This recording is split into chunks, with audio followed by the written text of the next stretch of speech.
It's a natural amino monosaccharide found in human cartilage and other types of collagenous tissue. It's believed to promote the formation and repair of cartilage. It's a slow-acting supplement for osteoarthritis. In a study, basically glucosamine is taken for a 1 to 3 year time frame, up to 1,500 milligrams a day orally. But this is safe as a symptomatic effect. They say it's believed to help reduce inflammation and formation of cartilage, to repair cartilage. Basically, a lot of the studies that were done for this, for glucosamine and chondroitin, were a lot of short studies. So whenever they did all these, came up with the calculations of how everything worked afterwards, there's a lot of limitations of what happened. Chondroitin also is believed to promote elasticity in the joint and prevent cartilage breakdown. It reduces collagen, or breakdown of collagen in the joint. It blocks enzymes that basically call for proteins that degrade in cartilage inflammation. They did a study on 300 patients on chondroitin, with 150 given a placebo, 150 given 1,200 milligrams orally of chondroitin. And what they were looking for is joint space loss, which basically, if you have the spacing between the joints gets bigger, then it's not doing its part. If it stays consistent and doesn't get bigger, then it's stopping it from progressing.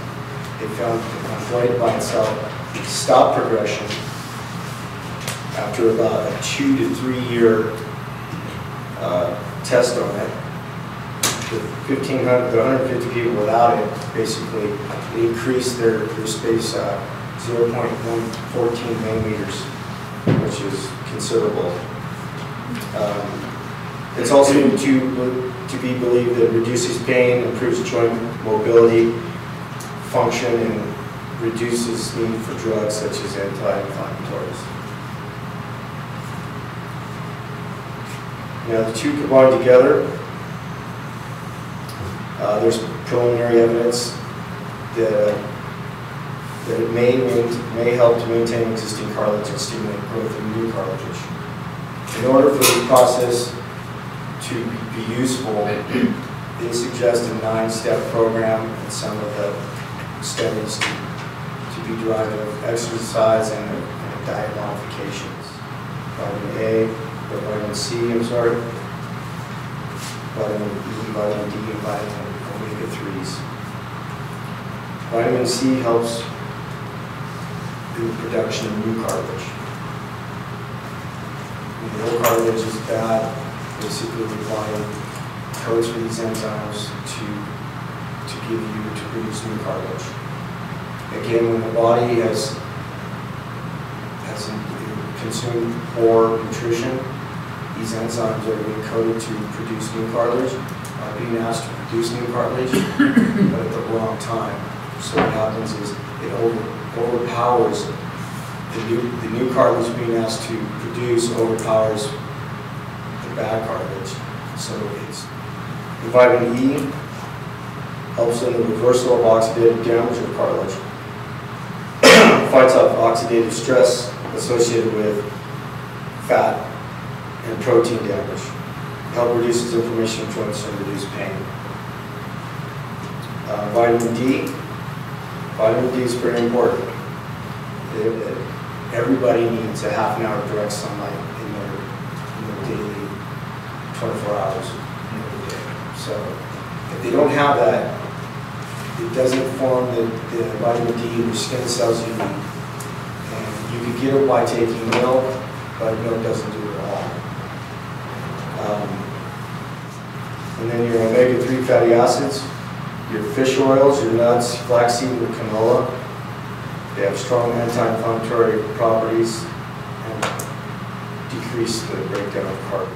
Yeah. Has something been done recently in terms of, it seemed like there was some debate before about absorption, like they were saying maybe the chondroitin, or I don't know if it was the glucosamine part, wasn't being absorbed very well, it wasn't processed in a way? Well, like I said, I was explaining, you know, the poor lymphatic flow of cartilage, the only way you can get the proper oxygen and nutrients to your cartilage is through the synovial fluid. Through the cell itself doesn't have any blood flow. It has much blood flow, so the stomach, when the stomach absorbs it through the bloodstream, that helps. And it does absorb it because it has a lot of water content through the small intestine. What makes up chondroitin? What is it? If it's not a natural substance in the body, how are we creating chondroitin? What are they putting together, or what is it? We know what it, like you said, you mentioned what it does. You know, examples of amino acids, whatever, some kind of. Did they really say? I don't think they said it. I tried to look for it. In the literature, I know that naturally the things we eat out there will stop the onset of osteoarthritis. The vitamins we have, the fruits we eat, everything is made to help move our joints and help prevent us from decay. So if we know those things, the ball's in our court. But I can't really say that the glucosamine changed things a lot. I mean, I would say overall I feel it a little bit less, but there still is some pain that I have. Not like not chronic, not daily. But so my question is, so the reason I started taking it was because maybe I could prevent something from getting worse later on down the road. So what would your opinion be now that if you don't have some symptoms that are pretty severe, to not even take the glucosamine, because it's like, could you build up? You hope it's going to be something like that. I don't think necessarily it's going to sound wonderful like that for sure.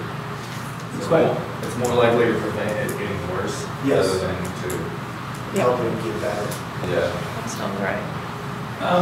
You said the long-term studies and the short-term effects. Obviously, you're mentioning the short-term effects show decreasing in inflammation, supporting cartilage.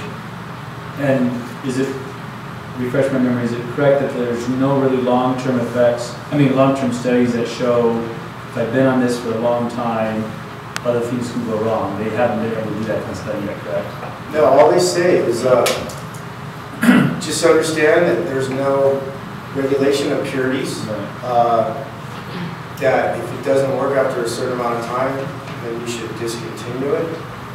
And that's about it. Okay.